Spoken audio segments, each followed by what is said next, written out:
Now that's significant. The Market Research Podcast. Hi everyone, I'm your host today, Michael Howard, and this is Now That's Significant. I'm joined today by Tchicaya Brooks, the founder and CEO of Tribe Insights. She's passionate about providing groundbreaking research to make good business decisions and policy recommendations on how to remedy experience disparities in the Black community. With almost 30 years of experience as an applied psychologist in corporate and government settings, Tchicaya has an extensive background in psychometrics, advanced analytics, survey-based research, empowering Tribe to offer unparalleled insight for business decisions. Thanks for joining us on the show today, Tchicaya. Thank you for having me. I'm super excited to talk to you today, Michael. You're welcome. So, what's the most significant thing you're going to share with us today, Tchicaya?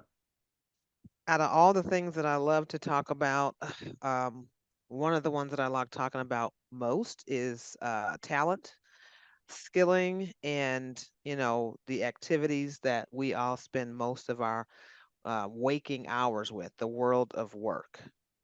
So that is really where my heart lies. I have so many other interests. Um, but you can't go far without hearing the future of work, and that's rightfully so, right? The future of work, the future of work, and I think that's important. But I think we have not had enough discourse publicly about the worker themselves, the workers themselves, I should say. Um, because work is changing, but so too are the workers. And I just, I think my next life, I say, after being in corporate America for more than 30 years, is really to lean into the worker. Yeah, sure. So this answer may seem obvious to this question, but why do you feel we're always seeing this future of work pop up? Well, I think it's important, and I think it makes sense because since 2020, we have it work looks different. It feels different. You know, change management, in my opinion, has an entirely different meaning now. We've been doing change management for since the beginning of time, but I think now, and I'm gonna probably be overly simplistic when I say it, but that's who I am. You'll get to know in the next 30 minutes, Michael. Um, it's either black or white, right? And I think the theories, the management theories, the organizational theories, the systems theories, all of them are obsolete and outdated. And I think there's a ripe opportunity for those in this space, and I'll talk a little bit more about that later, but to develop new worker theories. We're not this isn't the industrial revolution, right? We work, but we don't work in punch clocks like we used to. I think there's far more knowledge workers now than there used to be. And actually how we work, that's about work design. Where we work is the whole discourse about hybrid versus in office versus home, how we innovate, really, that leverages technologies like generative AI. All of those things are really critical in how we define work. It's just not the same place, right? The days of, and I think there's some industries that'll always be more similar than different. But if you think about researchers, even, how we work is different. And I think the new generative AI technology and the like, and all the apps and APIs that have come out as a result, they're changing everything about the way we work. And I don't think the conversation is really, is AI going to take our jobs or not take our jobs? I think I'm a proponent. So I'm just going to say that up front. I'm a proponent of generative AI. I'm a proponent of being more productive at work and doing things that really matter more to me. I really value intellectual stimulation at work. I value being able to offer something that doesn't exist. I value being able to think outside of the box. And I just think work will pivot more toward, and generative AI will make us pivot more toward that value from people being more about that higher order critical thinking, right? So we have to really rethink how work can respond to that, especially in the age of technology. There are some trends that have happened, right? which is why I feel like we're continue to see this, and we will continue to see this unless we change the way that we're handling it. So, for example, women left the workforce. A big part of my job was just looking at what happened to the women and how do we get the women back and where are the women and the jobs that the women aren't in tech. It's the same narrative, right? So women have left the workforce. Black women have left the corporate workplace. I think in more and higher levels than other women. About 2 years ago, when I was doing some research on venture capital, space and Black founders, we saw that new Black women business ownership um, upticked greater than the combined total of every other demographic. Wow. As of recently, we're seeing the same upticks. And I think it comes back down to the fundamental thing that I think that makes me run and what makes everybody run is why are women leaving the workplace in droves? Why are Black women specifically leaving the workplace in droves? And I think it comes down to how we're being engaged, whether or not we're becoming, the center of what we need in the workplace.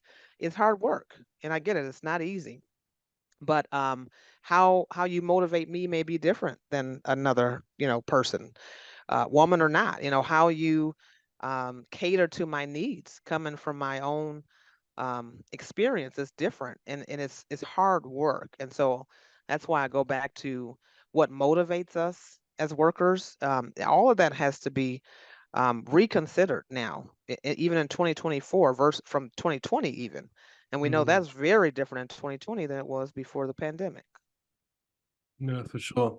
One thing that got me thinking there, just as you were saying, the unprecedented number of startups by Black women, can you just picture a future, and we're not too far away, when you've got this wave of corporates that have been founded by Black women coming in, and like they're big enterprises with like thousands of workers. That will be Mhm. really cool to see, won't it?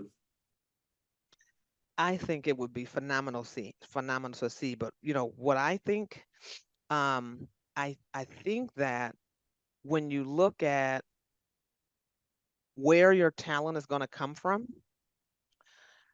I think generally speaking, some are going to be doing a great job at it and some are not, right? And I think those who will do a better job at it will start to do more speaking with the folks they're trying to reach. It seems like common sense, right, Mike? It seems if you want to motivate Chicaya, then you got to talk to Chicaya. Hmm. But we're not doing that. And Chicaya is multifaceted. Chicaya is a, wife now, again, and a mother, right? But what about the Chicaya that at one point in time wasn't a mother and wasn't a wife?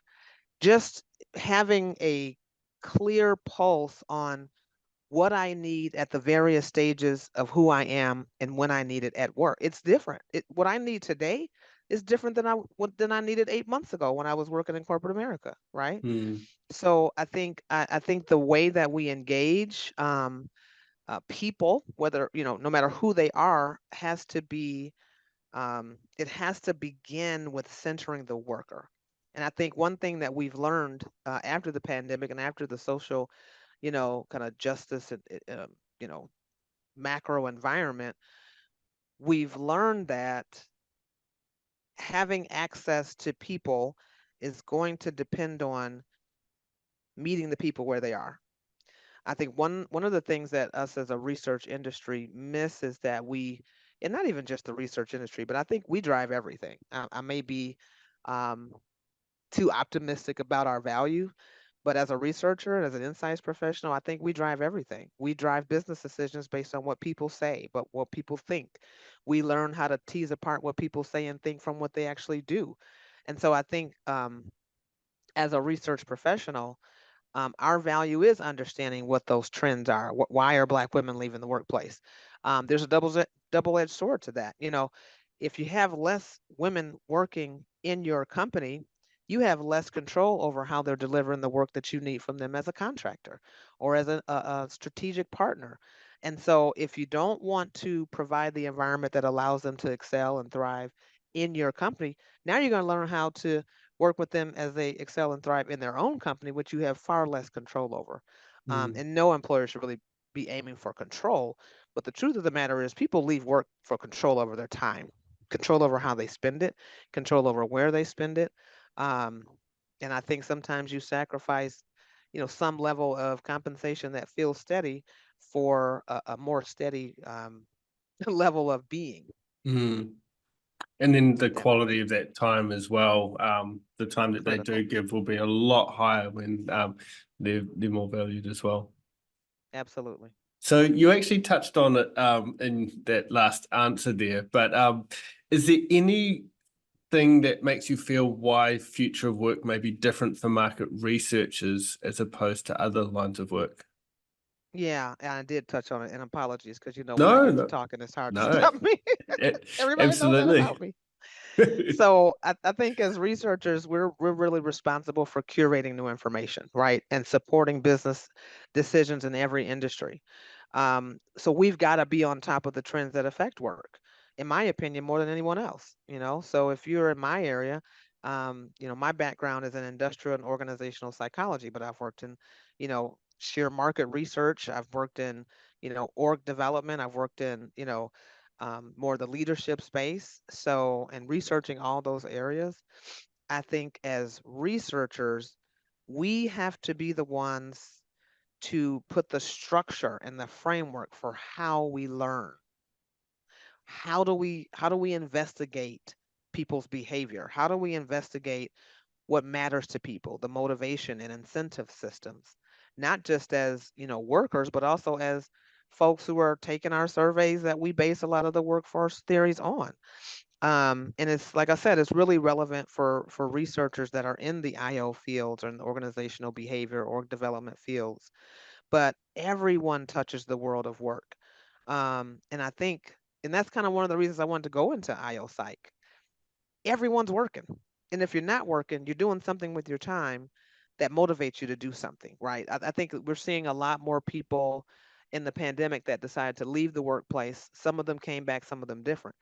We all evaluated and reevaluated what's important to us, right? What matters to us. I have a 16-year-old daughter now, and I got to tell you, when I was in corporate America, working all the hours I worked, I didn't have and didn't spend. And I was a single mom, after a while. Sorry, I get a little personal, but I'm totally open, comfortable with it. Everybody knows I'm TMI all the time. But I I I had to be there to support my daughter physically, mentally, emotionally, financially. And I wasn't able to put in the time with her that I needed, right? And so the choice for me to leave corporate America was, it's just, she's in her junior year. It's time to start talking about college.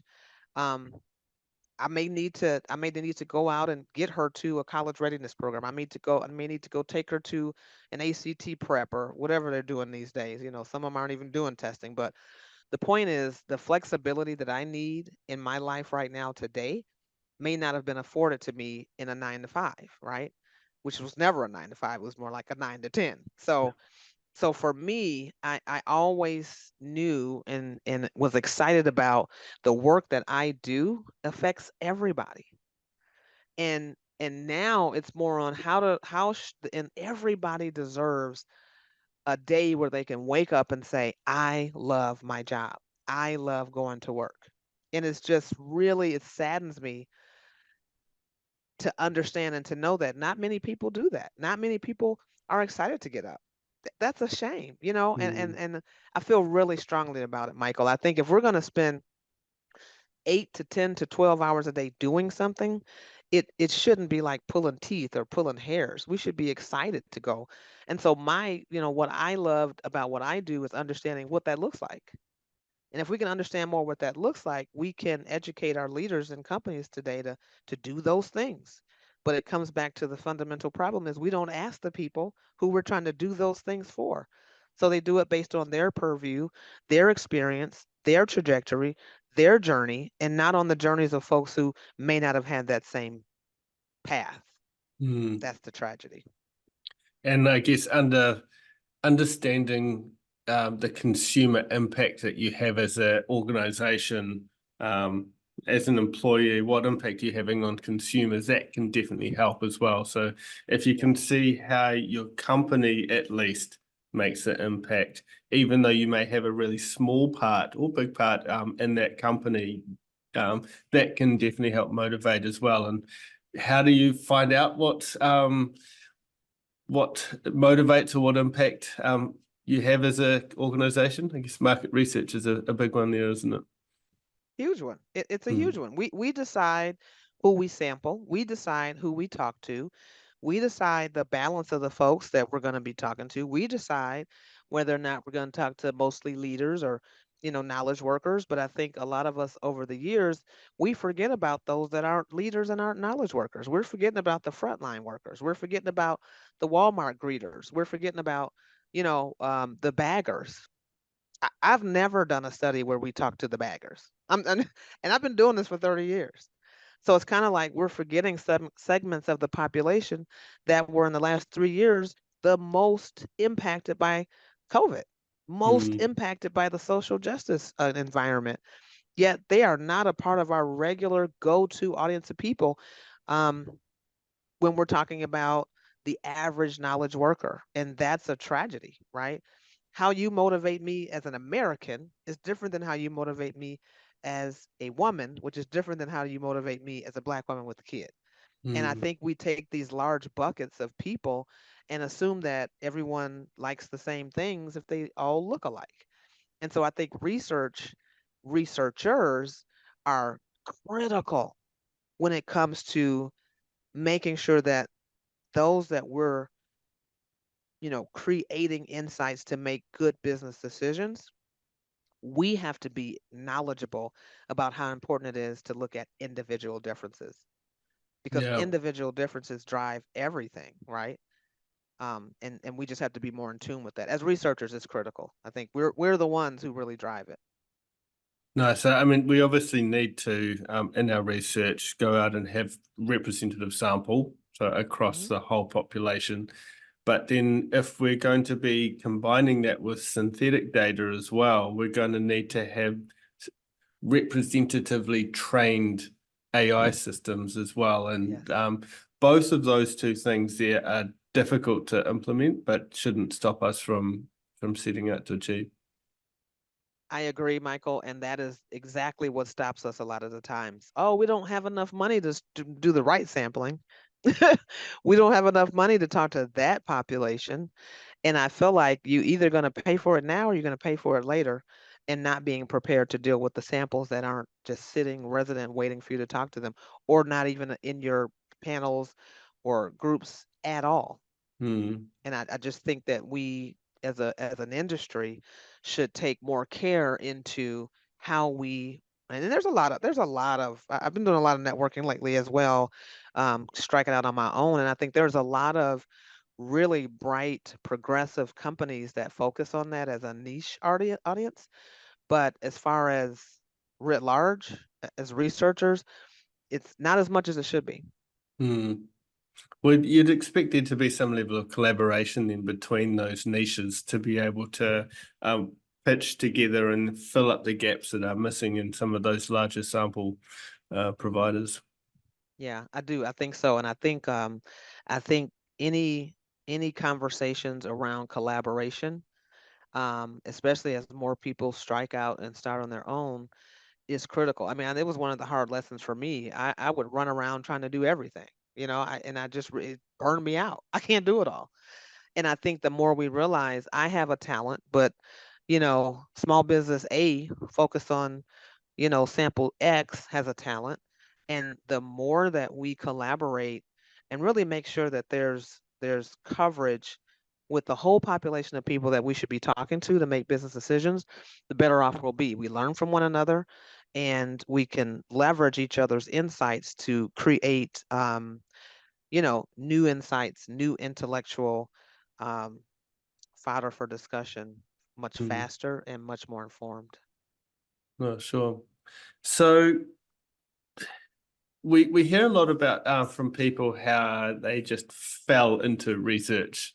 Can you tell us a little about your background and how you ended up in market research? Yeah, and I'm sure everybody who fell into research cringes every time I say this, but it's kind of like I went to 12 years of school learning how to be a researcher, right? I got my bachelor's in psychology, and that was more of what you think of when you're in high school, right? Going into psychology. It was the more traditional, yeah, I want to help people work through their problems and sit on my couch and blah, blah. Well, 2 years of internship doing that sort of for a local agency in my hometown of Rockford, Illinois, I knew that that is not what I wanted. So, and when I went in and applied for the master's degree program, I really didn't apply for the master's. I went through a um, terminal PhD degree, which means you get your master's on the way. But my master's degree focus was in program evaluation and um, I always miss the other um, in psychometrics, right? Yeah. So it was so long ago. And so it was only then that I learned there is over 100 disciplines of psychology. I just thought you got the kind that talk to the patients, and you got the other kind that gives them medication. I had no idea. Mm. And that's when I learned about IO psychology. And my advisor, Peggy Stockdale, is a preeminent sexual harassment researcher. And so that was my first entree into IO psychology. But the crux of my degree program is measurement. So our program had a consulting company as part of our curriculum. It was phenomenal. I mean, I was consulting for Maytag when I was, what, Wow. 17, 18, 19, 20 years old in a PhD program. But it really exposed me to, and where I'm really proud of what I've done, because so I had the basics of survey development, I have the basics of methodology. That's the crux of my program, how to design studies. It really was applied experimental psychology, but people don't really know what that means. So I just say applied psych and specialization in IO. But we were in the basement with the rats, right? And one of my advisor was the guy who wrote Even the Rat Was White. So I'm working with very preeminent scholars. And not only did I get the basics of research methods and mixed methods design and fixed effects and, random effects, I learned all of that, but I also had the good fortune to be able to take what I knew as a, quant geek analyzing data to the real world to Maytag and explaining how the two are matched, right? How we understand and create an instrument so that we can help Maytag with their organizational, challenges. So I got to see both sides early, and I think my whole career, I've either worked at a lottery agency, Maryland Lottery, as well as the Illinois Lottery, running the research there. But in the latter part of my career, I spent, 17 and a half years at a major consulting company, and I kind of got reacquainted with my consulting roots. I wasn't a consultant; I was, a researcher. But everything that we did, the thought leadership, was to help our consultants go out and, you know, um, make the connections between what we know to be true from our research and the offerings that we had.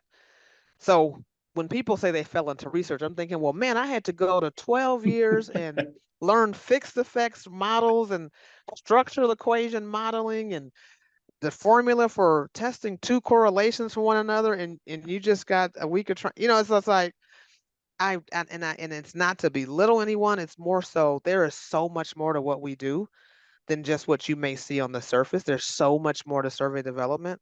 There's so much more to creating a survey instrument than people realize. And so when you've been trained in it at the PhD level, and then you're working alongside people um, that may took a couple courses and are doing it, it's actually the way of work in the future. And I'll tell you what I mean when I say that. Soon, when you look at the distributed worker model, I'm on a project right now. I'm not an employee of anyone's, right? But I was thrust into this opportunity, and it was an opportunity, a fantastic opportunity that I can't say the name about, but one day I will. Yeah. Um, and there was no onboarding process that you would have in a regular job. There was no going to HR, right? There was no the typical onboarding process that I went through for the project I'm working on now. I showed up to a call one day, started talking to people. I'm on the Slack channel, right?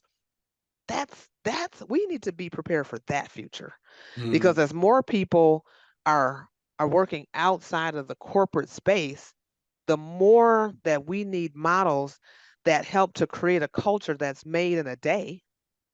I didn't read any handbooks about how people are working, and everybody on the project came in that way. And so it's kind of like for me to be able to take a model that has on recruiting, onboarding, setting compensation, getting a raise, exiting. That is going to be a thing of the past. Nobody's talking about it. And the reason why I feel so confident about it, because I literally have just gone through a part of work that included none of that. Mm. None of it. It's negotiating contracts, it's understanding laws, it's learning how to work with people from different backgrounds and SMEs, right? So when people say they fell into research, I love it because we get a chance to expose more people to it. And I think more and more they realize, there's something more to it than just throwing some questions on a page and asking, you know? So I like the opportunity to educate people who fell into it, but I'm really passionate about, making sure people know that it's more than just that. There's a lot of Mm. stuff underneath the buttons that some of our DIY res tech companies offer, because I'm a hard sell. I'm like, well, what's in the black box? Okay, well, I push that button, but what is the sample? How Yeah. many times have they taken your, I'm looking at those things. So I think there's a big difference, but I think if we didn't have people fall into research, we wouldn't know where I think some of the gaps are and how it's going to be really important to bring everybody up to speed on those things in the future. Mm. Yeah. So when we think about people falling into market research, what do you think needs to happen to change that so people can seek it out with intentionality? Yeah. So I'm on the National Board of the Insights Association, and I just ended my term as the chair of the IDEA Council, Oh yeah, Inclusion, nice. Diversity, Equity, and Access. Yeah, I've had a couple of Um, your former colleagues from that on the show as well. So oh, phenomenal. Yeah, yes, Damon Jones yeah, leads that now. that's right. And one of the things I'm most proud of is really a brainchild of a really good colleague and friend, Bianca Pryor, currently at BET. But we were involved in, and I love Melanie Courtwright for being the leader that said she wanted to change the narrative after 2020 and do something, right? I'm going to get to it, I promise. Every single, what I want to say, effort that was started to remedy the racial divide in America since then has disbanded. I'm talking Mm. from the work that we do inside organizations to the big press to go find the, black candidates, Hispanic candidates, to companies donating efforts and time to these issues. Um, One of the things that I'm really, really proud of my colleagues who did more of the heavy lifting than I ever did was creating an opportunity to bring young, some were career adjacent, some were totally not, into our industry through our Ideator program. Because had it not been for that program, none of those folks who are now in our industry would have ever been exposed, would have ever had the training, and I Mm. think this is a good example of they don't have to go get a PhD to learn research, but they're being trained by the best of the best. And not only the best of the best, but they're being trained in two languages, the research language and then the historically excluded language. There is a language, there is a Mm. difference. And to have both from polished professional research veterans, that is how you change the industry. That is how you change um, the the discussion on who we are. People still don't know what I do. I've been doing this for 30 plus years. My family doesn't know what I do. What is it that you do, Tchicaya? But I think we have to do more to make it tangible. We have to do more to make it attractive. And we have to tell the stories that resonate. I'll give you an example. So one of the projects that I had working at my previous consulting company was Dress Barn was looking at possibly a name change. And Dress Barn, like it's like, thank goodness you're looking at a name change. I hope this is even appropriate for me to say. But everybody, like from a retail standpoint, I think it's more easy to understand what we do, but it takes research. They didn't want to alienate their current, clients. They didn't want to alienate the people who were fine with the name and loved the clothes, but they realized that that was a little outdated and antiquated. And really, some people were like, "Well, what is it dressed by? Is that a clothing store? Is that a barn?" Like people didn't know what it was. So as researchers, we're researching, and it's really important to understand your segments. You got your new segments, the people that you're trying to attract. You got your old segments that are there. Like when you give examples like that, or Barnes and Noble when they were looking to maybe spin off their book, um, what is it? The book division. I forget what it was called. Apologies, but research drove that. You know, what do we lose? And it's not just the kind of survey research, but it's also market research.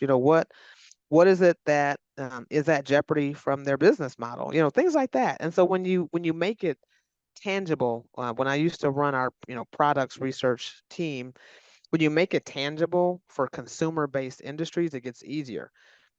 But anything B2B related is harder to explain. But I think when you have programs like the ideator that exposes our industry to folks who wouldn't otherwise, and not all of them were young folks, we had older folks, that were looking at career changes, that we were able to intentionally, in order to widen the scope of who's interested or who's even knowledgeable about what we do, we have to think outside the box. And I think we just, again, we don't center the people that we're trying to reach as much as we should. Cool. No, really good. I think Kendra was the other Damon and Kendra. Mm, I, Kendra's I, not ringing a bell, but it no, doesn't mean she wasn't there. I was on the inaugural founding yeah, members of Idea Council, so I don't know. yeah, no, Maybe in really, spirit, Michael. really good to hear. So you mentioned earlier about not enough discourse happening around the actual worker when it comes to future of work. So are there any conversations that you think we need to be having which we aren't, other than what we've talked about today? Yes, I think we need to start thinking critically, talking about critical thinking. People are worried about the jobs and the rote automated tasks that can be taken over by technology, but your critical thinking skills cannot. I think business acumen. As researchers, we need to start thinking more about the business implications for what we do. Research for research is great and interesting and cool, but it doesn't drive growth if it has no connection to the business, right? So understanding operating models, understanding leadership models, understanding work design models. I think researchers will have to come out of the research room and come into the business room to be competitive. We're not talking enough about that.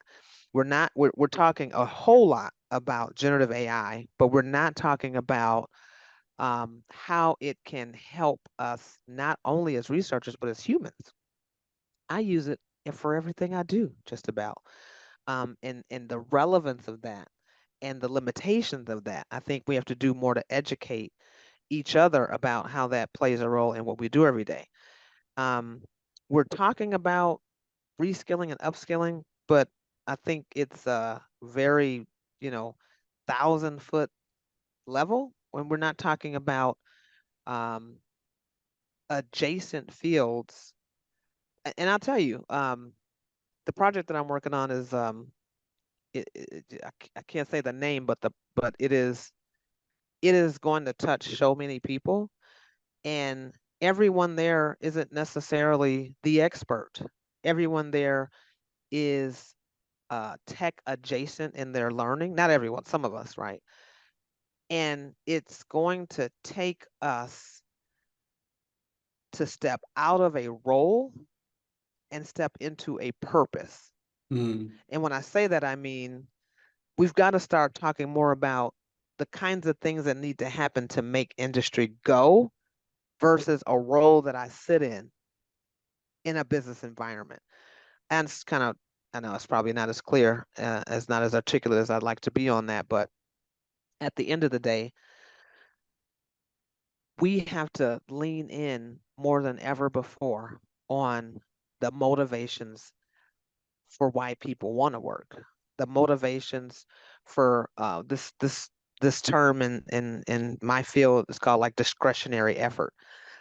Discretionary effort is only going to be put in to the extent that I'm incentivized and that I'm motivated and that I feel like my value is being extracted in work.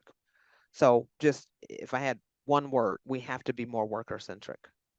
And I think if we have more conversations about being worker centric, not just to the traditional knowledge worker, but to all workers, how can we take the baggage clerk and make them an AI professional? It's doable. Mm. It's what's the path, right? And part of that is getting the baggage worker, the bag worker, to understand that you can do more than just pack bags. Some of the folks that we leave out of our inquiries is you don't know what you don't know. And so I would say against the grain is we don't have a talent shortage. We have a shortage of people that understand how to leverage the talent. Mm. That's a really good way of putting it. Um, so read on your LinkedIn bio that one of your focus areas is talent and skilling, and that was really clear from the answer that you just given. How do you think that plays a role in work today, and in the future too? Yeah, and really, I think I covered it, and I'll just maybe add to what I've said is that people will work hard for you if you consider their needs. Um, we assume that we're going to offer all these technology skilling programs, and we just assume they're going to show up. They're not going to just show up. You can't build it and they will come. It just doesn't work like that because I don't even know what you're building.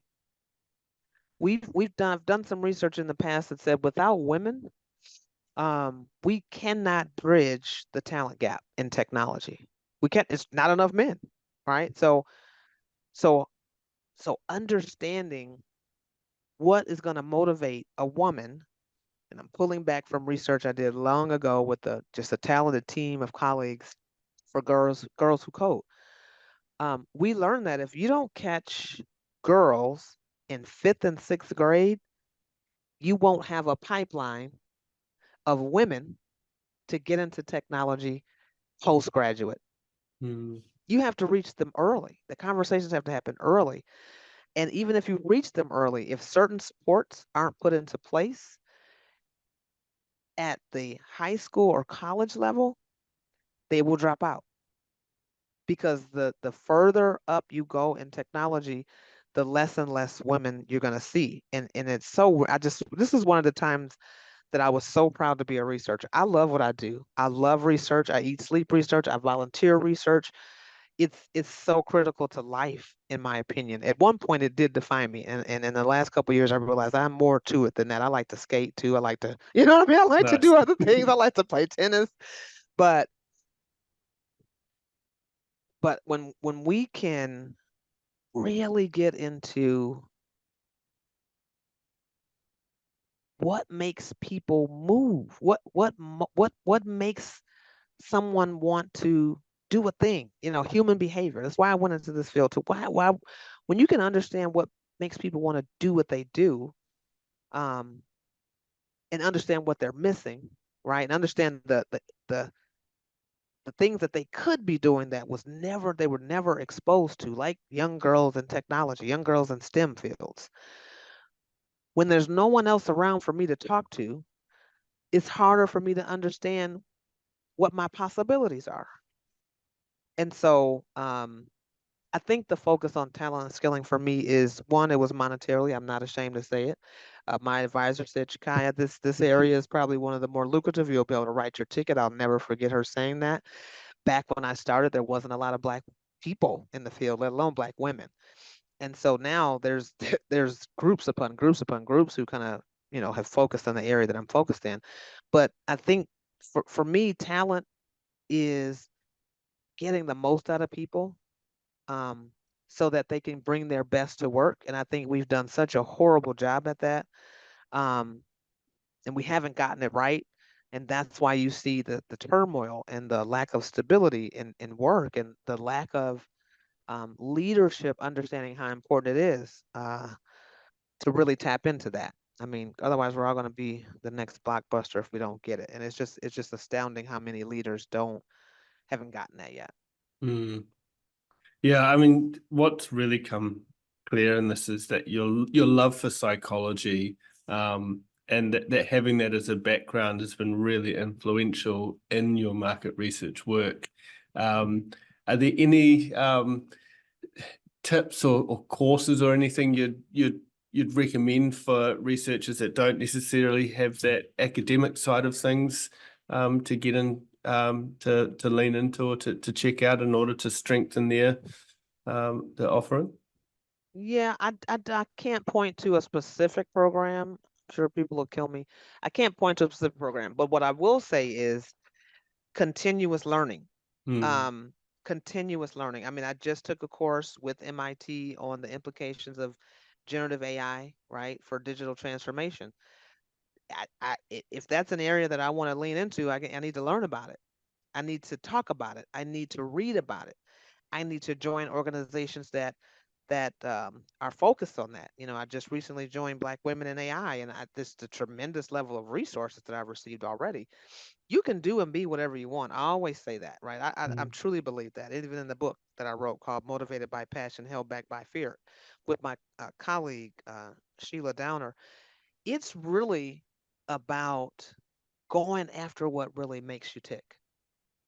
And so for me, it's not a class or a university, it's that you are taking a class and educating yourself. And there's so many learning opportunities. It's not just the expensive courses that you have to take. You can go to the library. There's so many university and audit a class. There's so many ways to educate yourself. If you want to do a thing, go learn about the thing. Practice the thing, volunteer in the thing, and I think those are the things that if I can get across to my colleagues in the industry, just because you don't have a PhD doesn't mean you can't do the things that you love. Join groups that are doing it for fun.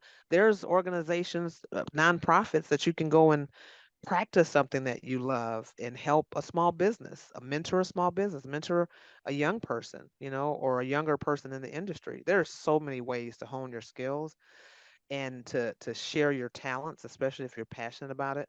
And I'd say we need to do more learning and listening, to really keep our industry at the forefront of innovation and change.